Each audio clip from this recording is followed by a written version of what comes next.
Live from the ABC7 Broadcast Center, this is ABC7 News at 11 on your side. First at 11, guilty. A jury finds the former governor and his wife guilty on several counts, including corruption and bribery.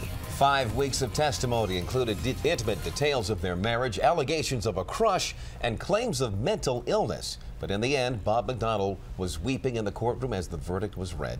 Jeff Goldberg has been in Richmond from day one on this case. He's live there tonight with the very latest. Jeff. Well, Leon, an absolutely stunning moment in the courtroom this afternoon. The usually composed Bob McDonnell sobbing, his head in his hands, slumping deeper into his chair as each count was read. Friends and family of the McDonnells also crying, loud gasps each time the word guilty was read inside the courtroom.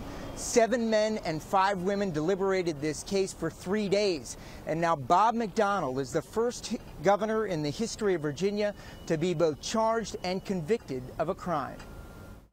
Anything to say to the people of Virginia? After sobbing inside the courtroom during the reading of the verdict, Governor Bob McDonnell doing his best outside to fight through the pain. My trust remains in the Lord. Throughout the nearly 6-week trial, McDonnell spoke openly and often with reporters. But today, his final few words were for the reporters themselves. Okay. Thank you all for the way you've handled this. I really appreciate it. Thank you. Bob McDonnell was found guilty of all 11 corruption charges, including conspiring to defraud voters and fraud charges.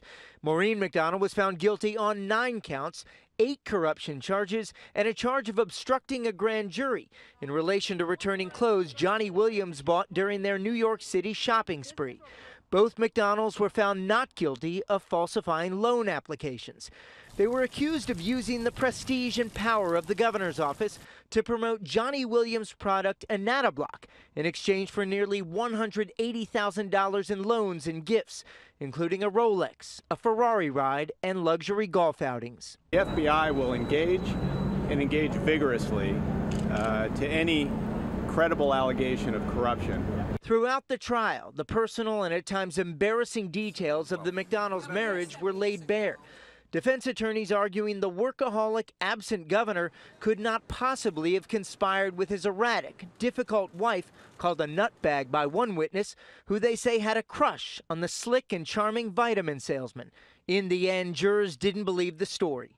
One juror telling the Washington Post, "It's tough to see his family go through that, but when it came down to brass tacks, we knew the decision we had to make." I'm obviously very disappointed that we couldn't bring this home for our client today, and we will appeal. Lead attorney for Bob McDonnell, Hank Aspel, also seeming shocked after the verdict was read today. And like Aspel, the lead attorney for Maureen McDonnell saying this decision will be appealed in court. No comment today from the former First Lady. Not a surprise there. She has not spoken throughout this trial. The McDonnells could face decades in federal prison and are facing hundreds of thousands of dollars in fines. A sentencing hearing is set for January 6th. Live in Richmond, Jeff Goldberg, ABC7 News. All right, thank you, Jeff, and nice work down there.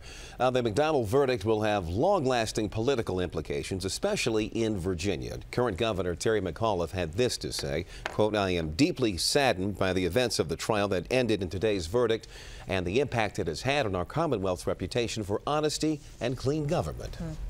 Well, the verdict got a big reaction out of many people we spoke with today, but what we really didn't hear was surprise. Tom Rousey continues our team coverage live in Richmond as well. Tom?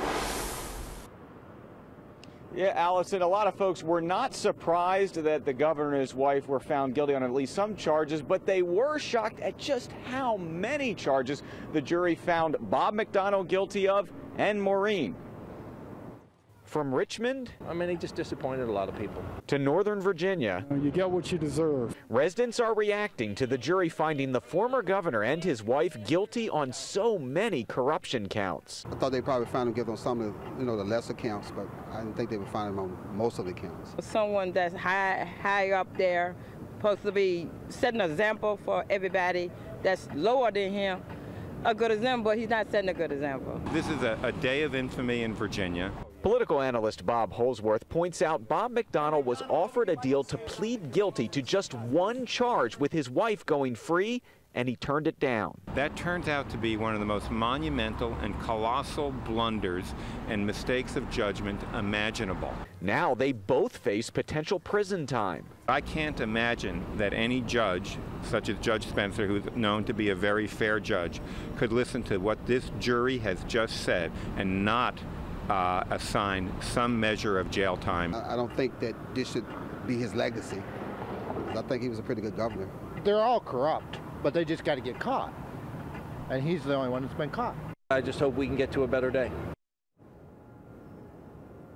As this trial went on, most days Bob McDonnell would walk out this front door and walk a couple blocks that way to his hotel. Today, instead, he had a car waiting for him right here, and although he got a few words out, as you heard in Jeff's story, he really appeared to be a broken man. Moments after he left in one car, his wife came out without saying a word, got in a different waiting car, and she left the courthouse as well. Live tonight in Richmond, I'm Tom Rousey, ABC 7 News. Okay, Tom, thank you. And stay with ABC 7 and WJLA.com for complete coverage of the McDonnell's guilty verdict. Leon.